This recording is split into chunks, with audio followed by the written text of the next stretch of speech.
and welcome. This is Frontier College, public speaking forum where quality matters. My name is Dooda and this Wednesday, 18th of December, we are going to talk about the misbehaving of children who are going to school. We have seen so many children going to school and their behaviors are really not well good. The question that we're going to be asking is who to blame for these children who are misbehaving while they are school going.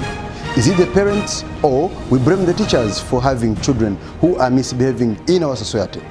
The question will be answered this week, the 18th of December, at Frontier Public Speaking Forum. If you're out there and you have not joined Frontier College, you're missing a lot. Join Frontier College, you will never regret. I will see you when you see me.